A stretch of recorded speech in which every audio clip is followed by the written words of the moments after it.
Hello. Hello. Sorry. By the Lord's grace, I will get to this. But, hello. The Lord has revealed another message to me. And this message, is called Ice Shines Will Return. Ice Shines Will Return. And I received this message yesterday morning. I believe it's 1 o'clock in the morning here. I'm not sure, but it's a new day.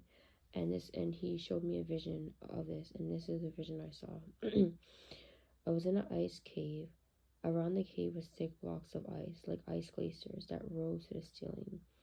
I was walking forward, and I saw a throne. I saw a throne that was in the middle of this cave, and on this throne, an ice giant sat. And this ice giant had cold, dark blue skin. This giant had black hair that was slicked back, and his eyes were red. And on top of his head, it wore a crown with two horns. And I have a picture to show this to you and stuff. And the picture that I'm gonna use for this video, that's the thing I saw. But this figure, God said and stuff, was Luki. Luki exists and is alive. He will return. The ice giants will return to the earth.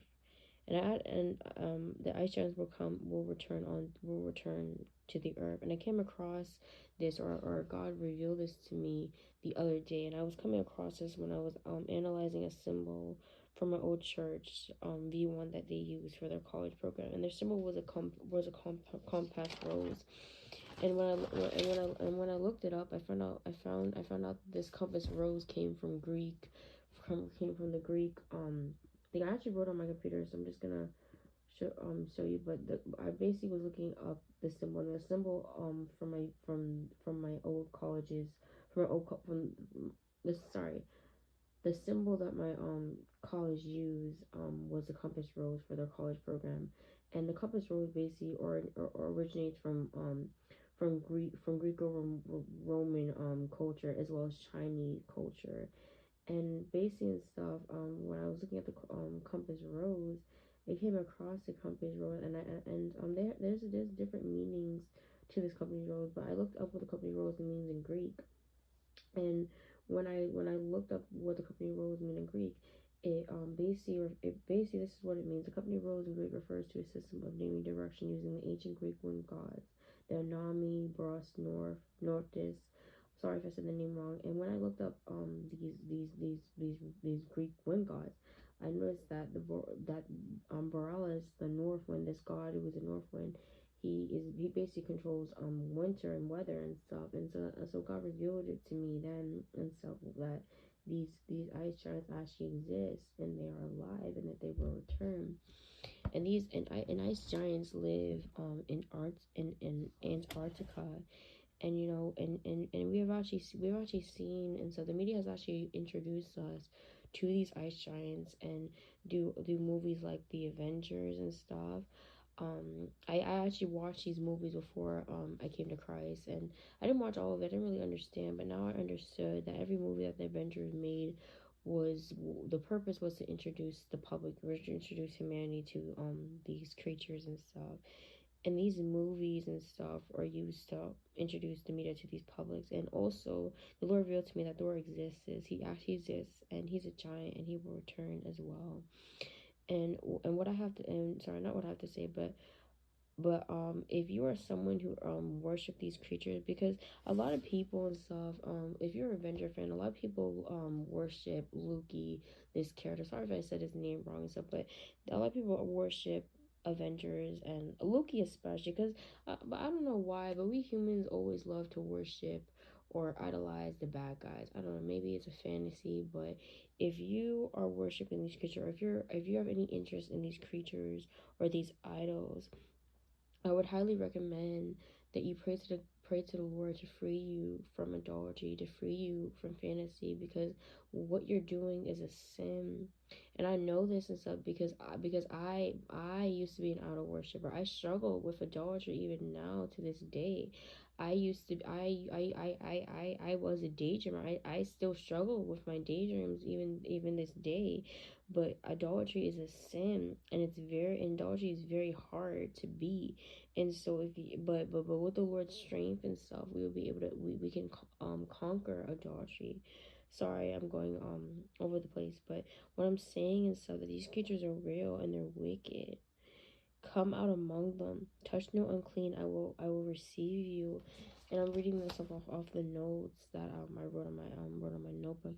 But none of you like myself struggle for idolatry, and the reason is because there are evil there are evil altars, convents that our ancestors made. Like whatever your ancestors did, and the way the enemy gets to a family is that let's say your ancestor um struggle with lust. Let's say you struggle with lust.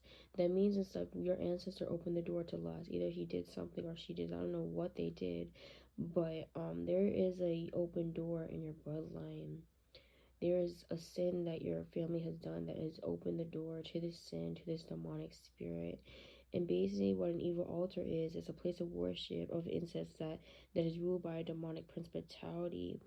In order to be free, you have to break the legal right that the enemy has over you and your family.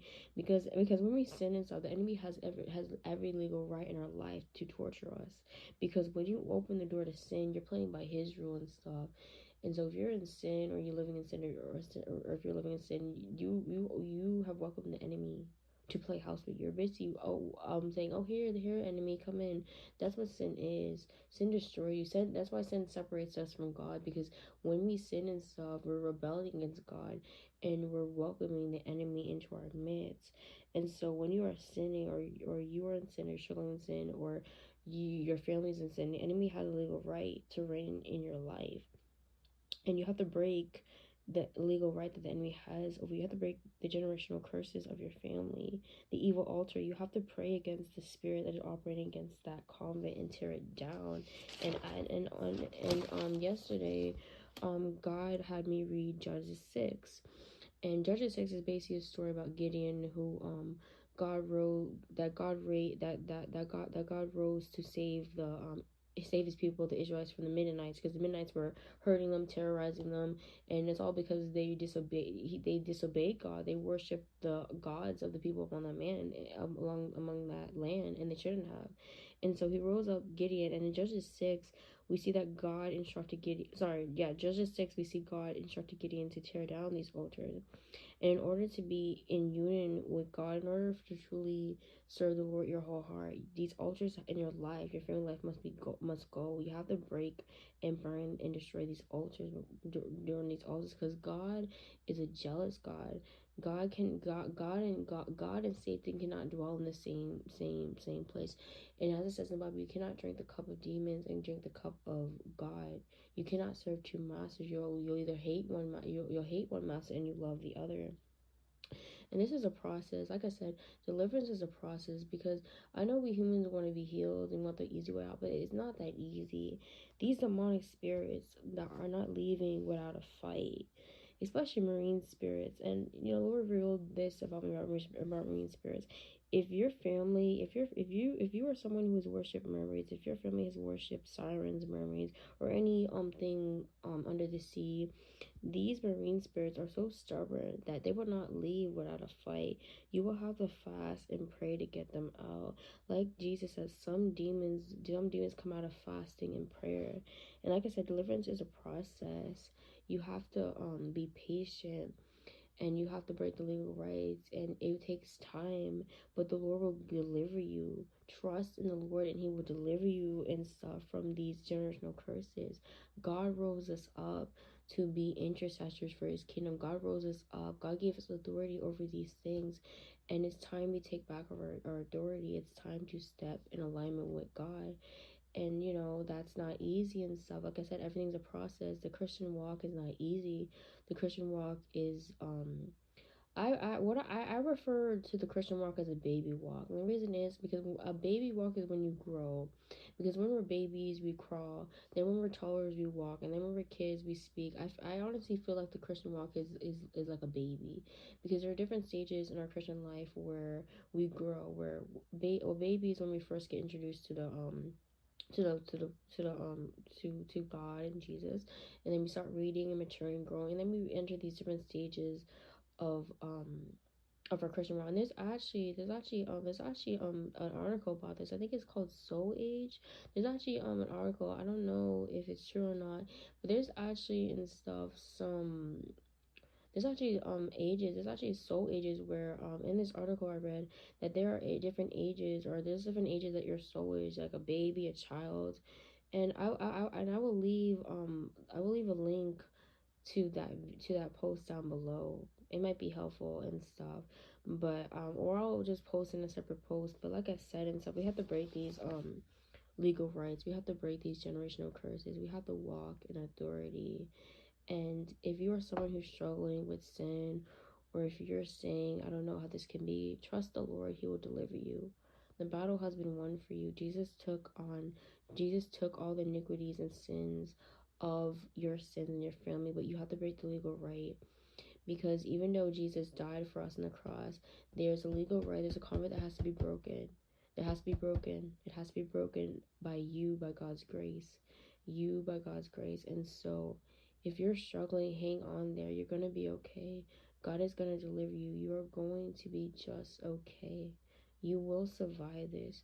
You will survive this. That's all I can say. That does it for me. Until next time, goodbye.